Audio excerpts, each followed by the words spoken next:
يا عظيم أنت العظيم طاهر القلب. بسم الله الرحمن الرحيم. وعن Abi Hurairah radhiyallahu anhu qala, Sami'tu, aku telah mendengar Rasulullah sallallahu alaihi wasallam yaqulu, beliau bersabda, sab'atun, ada 7 orang, atau sab'atun, ada 7 kelompok, yudhilluhumullah, yang Allah akan menaungi mereka, fi dhillihi, di naungannya, yauma la dhilla illa dhilluh, di hari yang tidak ada naungan kecuali naungannya Allah, yaitu di hari mahsyar. Yang mana hari mahsyar itu nama lainnya adalah Yaumuddin, hari pembalasan. Semua manusia dikumpulkan di tempat perkumpulan mahsyar. Buminya ya bumi yang sekarang kita huni ini, tetapi dirubah suasananya. Yauma tubaddalul ardu ghairal ard, di hari bumi yang sekarang ini diganti oleh Allah dengan selain bumi ini kondisinya. Wassamawatu, dan langit juga dirubah oleh Allah tidak seperti kondisi sekarang. Kalau bumi kondisi sekarang itu namanya darul amal, tempat amal, bukan tempat pembalasan. Sebetulnya pembalasannya sudah dapat, tetapi nggak tampak langsung, atau andaikan tampak tidak sempurna. Memang dunia tempat ujian. Kita baca subhanallah sekarang ini, sekarang juga langsung tumbuh satu pohon sempurna di surga sana. Hanya saja itu nggak kelihatan sekarang. Secara umum dunia ini tampaknya memang tempat kerja, nanti gajinya ngambilnya di akhirat.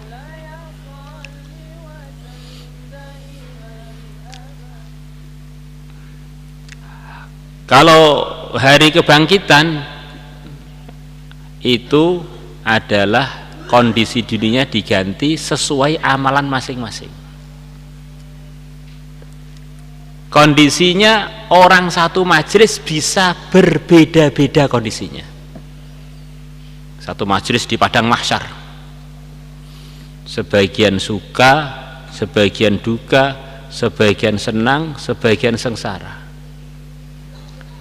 Seperti kondisi kita di majelis ini, sepertinya sama-sama duduknya amalannya beda.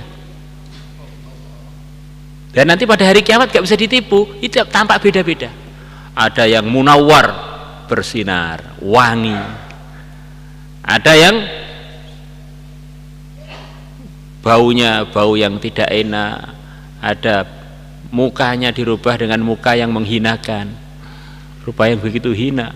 Karena amalannya ketika dulu di dunia sama-sama hidupnya di satu kampung, bahkan di satu kelas beda-beda, bahkan di satu masjid beda-beda. Yaumul jaza.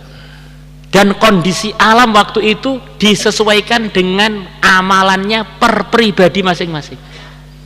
Kalau kita kesarang di sini ini, kalau kondisinya panas, kepanasan semua, kondisinya dingin, dingin. Sekarang enggak.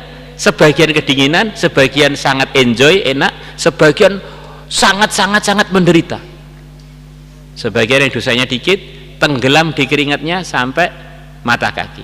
Di majelis yang sama-sama padang mahsyar. Sebagian dosanya lebih banyak, tenggelam di keringatnya sampai lutut. Ada dosanya begitu banyak boys, sampai dia tenggelam di keringatnya. Seperti kita duduk di sini, ada yang wali, ada yang belum, ada yang takwa, ada yang baru belajar, bahkan ada yang bolosan. Kebetulan aja hari ini pas ada di sini.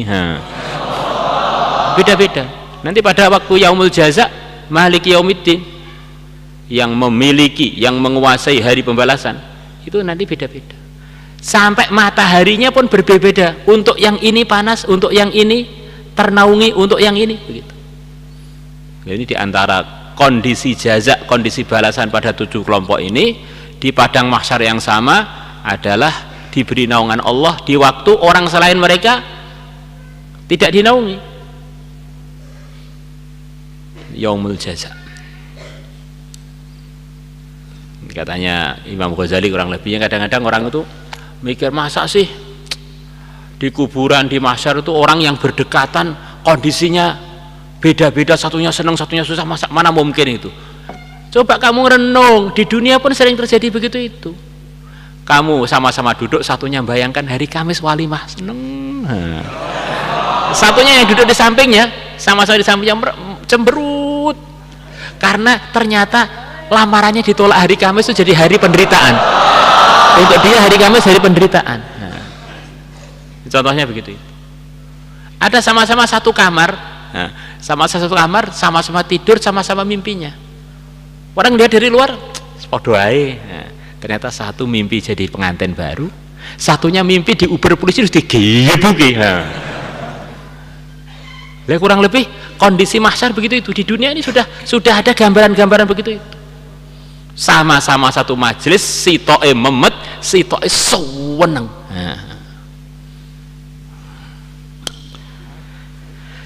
Imamun adilun pertama adalah imam yang adil, pimpinan yang berbuat keadilan. Jadi orang itu kalau jadi pimpinan kok berbuat keadilan tuh masya Allah pahalanya itu mutaati, pahalanya itu dapat dari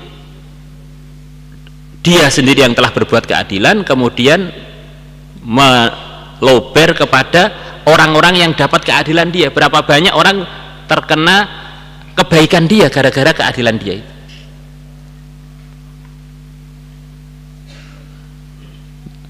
Lah imam tentu saja ada imam minimal, imam sedengan, imam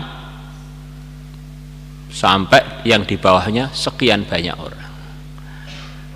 Imam yang paling minimal kita ini imam badan kita masing-masing.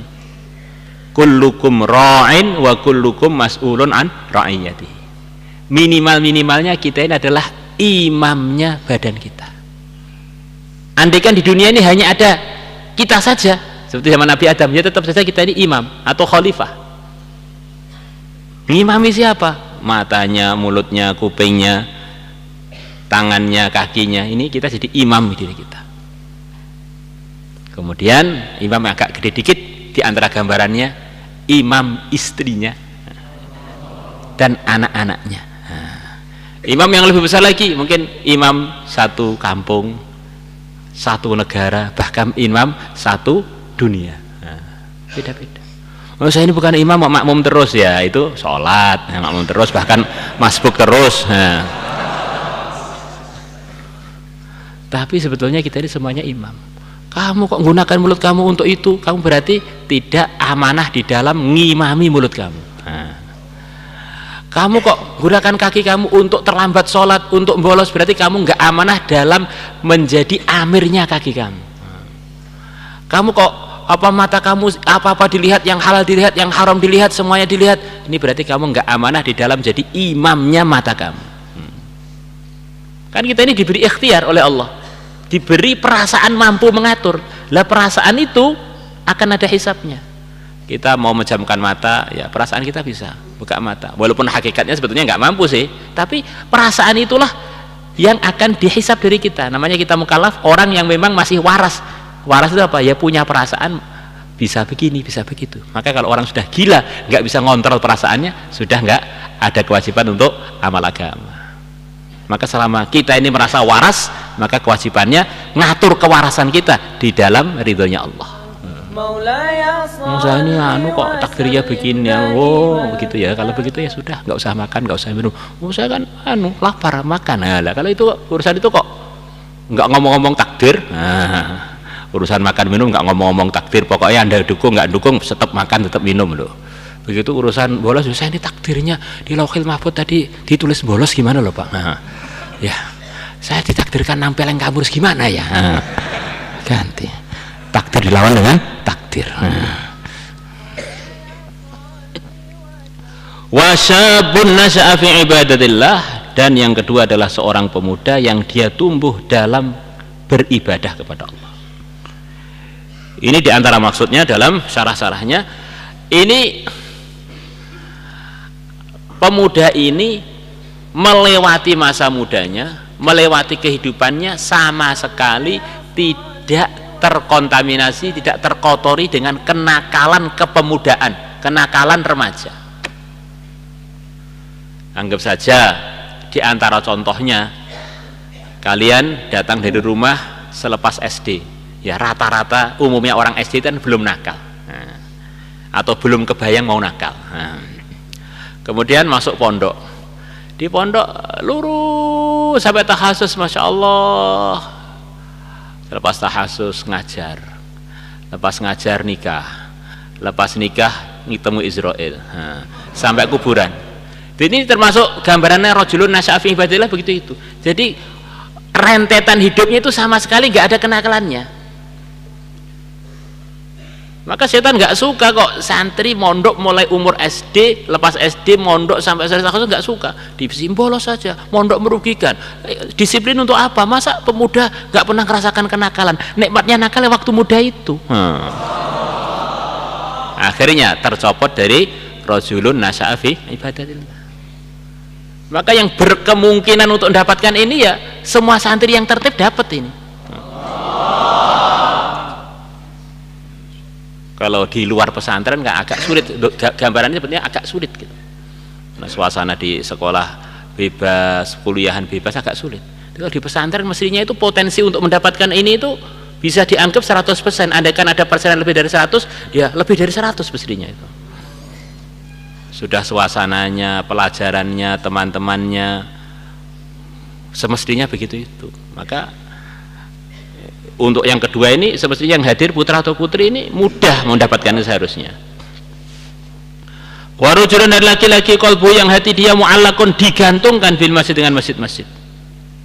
Itu diantara maksudnya orang iman yang dia ini begitu disiplin dengan program-program keagamaan yang telah diperintahkan, disyariatkan di masjid.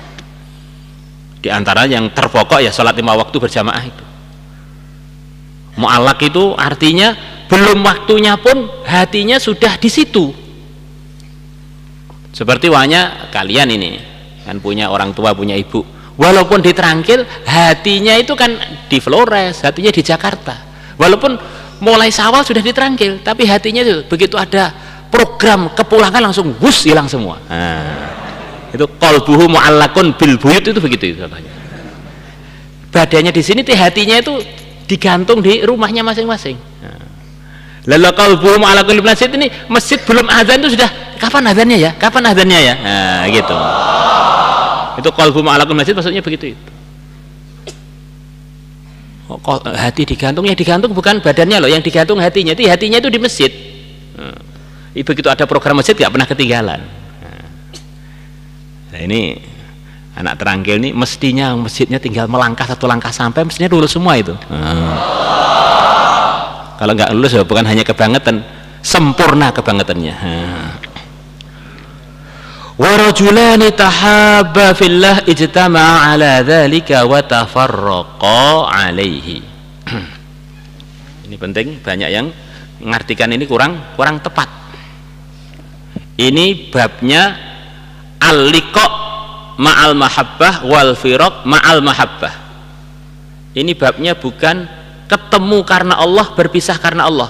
Ini babnya bukan itu. Babnya ketemu sama-sama mencintai karena Allah, ketika berpisahnya disertai kerinduan pengen ketemu lagi. Gambarannya al-liqa ma'al hub wal firaq ma'al hub alal hub, itu contohnya pengantin baru. Contohnya pengantin baru ketemu dengan suaminya begitu romantis, suaminya pergi ke masjid loh, pengen ketemu kapan ya selesai program masjid cepat pulang saya. Itu contohnya, itu begitu itu. Nah, ini diantara tanda iman benar itu kalau orang dengan teman muslimnya itu begitu rindu itu. Maka diceritakan para sahabat begitu selepas sholat jamaah subuh pulang ke masing-masing untuk ngurusi macam-macam. Wah, mereka kangen kapan ya ketemu dengan teman-teman lagi di masjid. Nah, begitu selesai Isya tidur tuh sering kebangun. Loh, kapan subuhnya saya pengen cepat ketemu lagi teman-teman di masjid. Nah, ini banyak diartikan yang akan kita baca ini dengan al-hub fillah wal bughdu fillah, itu keliru. Al-liqa 'alal hub wal firaq 'alal hub. Ala itu di atas. Al-liqa 'ala, ketemu di atas kecintaan, berpisah di atas kecintaan. Bukan karena Allah atau bisa karena Allah. Kalau itu urusannya ketegasan. Wes, siapapun kalau nggak diridhoi Allah saya siap berpisah. Siapapun yang diridhoi Allah saya siap, gitu. Itu beda lagi. Ini contoh kerinduan. Paham ya? Ini penting. Wa rajulani tahaba fillah, dan dua laki-laki yang keduanya saling mencintai fillah karena Allah. Saling mencintai karena Allah. Kalau kalian cintai karena Allah, tidak mungkin dibuatkan maksiat. Saya cinta karena Allah, ternyata mengarah nyeleweng itu bukan cinta karena Allah, itu cinta karena nafsu dan sarung. Ijtama'a ala dzalik, keduanya berkumpul ala dzalika, di atas hub fillah. Wa tafarraqa alaihi, dan keduanya berpisah alaihi, di atas hub fillah. Maka gambarannya yang telah diterangkan tadi. Paham ya? Ya, kalau ada yang terangkan selain itu harus diluruskan. Memang itu banyak kekeliruan dalam artikan ini. Wa rajulun, dan yang seterusnya adalah seorang laki-laki. Ta'adhum ra'atun dzatu mansibin wa jamal, yang mengajak dia untuk berbuat maksiat seorang wanita. Dzatu mansibin, yang wanita tadi mempunyai posisi yang kuat, anaknya pejabat atau anaknya bos, orang yang kira-kira kalau dia berbuat pelanggaran pun nggak ada yang berani ngurus. Anaknya siapa, raja atau anaknya pendekar siapa, ngajak dia untuk ngeluyur, ngajak dia untuk maksiat. Terus wajamalin, bukan sekedar dia punya posisi kuat, memang dia cantik. Ini ada dua penguat untuk berbuat maksiat. Pertama, cantik, memang itu menarik.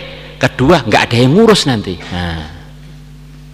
Tapi di situ itu tampak mutiara iman dia. Inni akhafullah.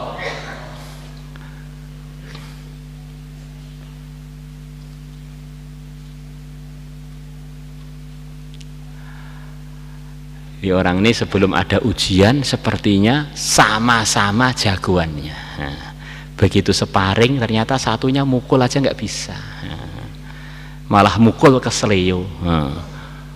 Sama-sama sepertinya sama-sama latihannya. Begitu sparring ketahuan yang pendekar itu yang mana. Sama-sama sepertinya orang baik-baik aja, begitu digoda wanita yang cantik yang punya posisi kuat itu beda. Ada yang sama sekali tidak melanggar, tipe-tipe para anbiya, tipe Nabi Yusuf, ma'adallah. Ada yang tipe-tipe mumpung ini, saya ini nggak usah digoda, ini sudah goyang-goyang kok digoda, ya langsung terbang, terkam, terjang.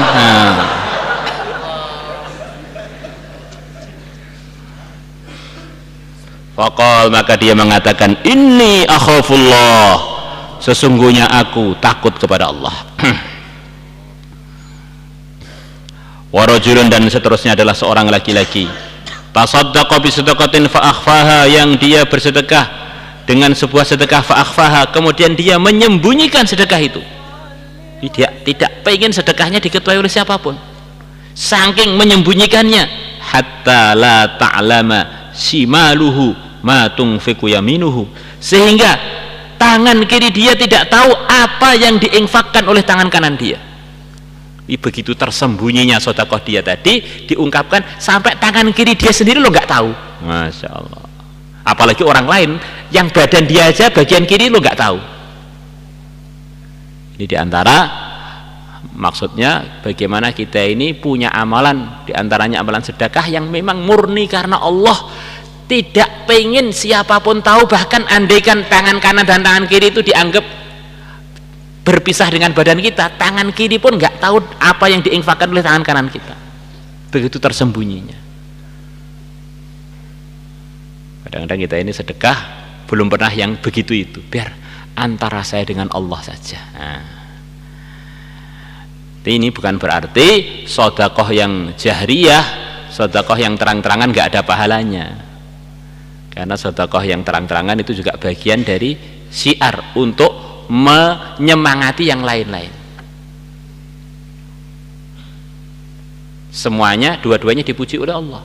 In tubdus shadaqati fa ni'mahi. Fa ni'mahu pahi. Fa ni'mahi ya. Kalau kalian sedekah dengan terang-terangan, maka itu adalah sebaik-baiknya perkara. Wa in tukhfuha, dan kalau kalian sedekah sembunyi-sembunyi, kalian sembunyikan, wa tuhal fuqara, dan kalian berikan kepada orang-orang fakir, fahuwa khairul lakum, itu adalah lebih baik bagi kalian.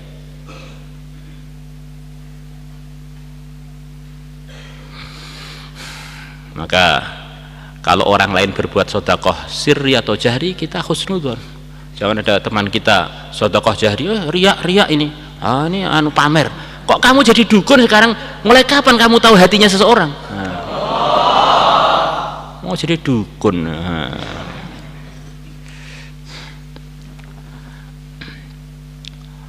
Wa rajulun, dan seorang laki-laki dzakarallah khalian, yang dia mengingati Allah khalian, sendirian. Sudah ceritakan kemarin, kita ini siapa toh? Kita ini adalah kita ketika sendirian, itulah kita. Kalau sebelum sendirian, kita ini sering buat drama, drakor, drama Korea.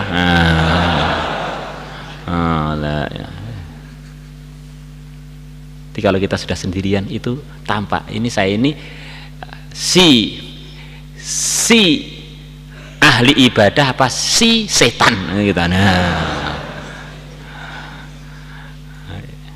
Fafadat ainah, kemudian kedua matanya mengalirkan air mata, nangis ketika sendirian. Doa bareng-bareng istighosah, temannya nangis, ya baiklah, masih ada perasaan hati temannya hatinya terenyuh, dia ikut terenyuh. Ya orang normal seharusnya begitu itu. Tetapi kalau sendirian nangisi dirinya, wah ini beda. Saya sendirian Pak, tapi nangisnya untuk buantar yang juru kamar, biar semua kamar tahu ini sendirian kholian. Alah, itu drama lagi. Kalau depan orang Pak tasbih, masuk kamar buka HP. Alah, drama. Pandangan makhluk ini puji-puji ahli wirid. Begitu masuk kamar tampak setannya.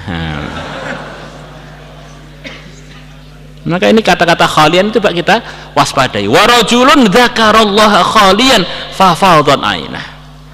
Rawahu Muslim.